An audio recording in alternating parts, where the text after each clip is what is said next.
পরবর্তী অঙ্কে চলে আসলাম। পরবর্তী অঙ্কটাও খুব সুন্দর অঙ্ক, আশা করি তোমাদের ভালো লাগবে। দেখো এখানে sine six alpha equal to plus cos six alpha plus three sine square থিটার কস স্কোয়ার থিটার মান আমাদের বের করতে দিয়েছে। এটা একটা বীজগণিতিক অঙ্ক। এটা এ প্লাস বি তার হোল কিউবের সূত্র অনুসারে কিন্তু আমরা এটা করব। এ প্লাস বি তার হোল কিউবের সূত্র অনুসারে করব। এই হোল কিউবের সূত্র কি আমরা একটু আগে জেনে নেব। A cube plus b cube plus three a b into a plus b. এই সূত্রের আগে আগে এদেরকে ভাঙিয়ে নেব। দেখো আমি আর প্রথম লাইনটা লিখলাম না, ডাইরেক্ট এখান থেকে অঙ্কটা করছি।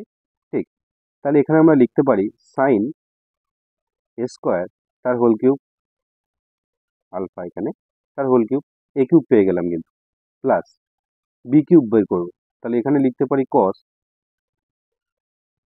এ স্কোয়ার আলফা তার হোল কিউব। দেখো থ্রি টু যা সিক্স আসছে, আমি কিন্তু মান কিছুই আলাদা লিখছি না, যা দেওয়া আছে সেটাকেই ভাঙিয়ে লিখছি। প্লাস সূত্রে থ্রি এ বি, মানে দেখো sine square theta cos square theta আছে, sine square alpha cos square alpha.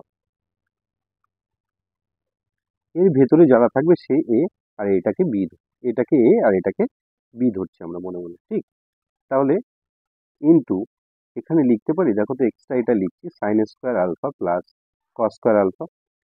আমরা জানি না সাইন স্কোয়ার আলফা আর কস স্কোয়ার আলফার কত হয়, ওয়ান হয়। তাহলে ওয়ানের জায়গায় আমরা যা ইচ্ছা লিখতে পারি, এর সাথে তো ওয়ান গুণ আকারে লিখতে পারি। সেই ওয়ানের জায়গায় কিন্তু আমরা বুদ্ধি করে এই রাশিটা নিয়ে আসলাম। এবার দেখো এই ফর্ম্যাটে চলে এসেছে, এ কিউব আছে এইটি, বি কিউব এটা বি, এটা সূত্রে থ্রি এ বি, এটা এ এটা বি, প্লাস এ প্লাস বি, এ প্লাস বি। এটা লেখার দরকার নেই, আমি জাস্ট তোমাদের বোঝানোর জন্য লিখলাম।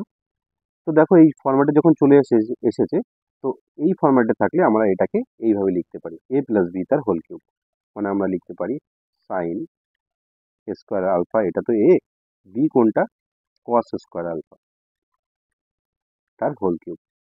ঠিক,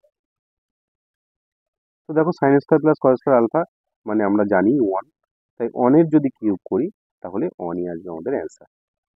খুব ভালো অঙ্ক, আশা করি তোমরা বুঝতে পেরেছো।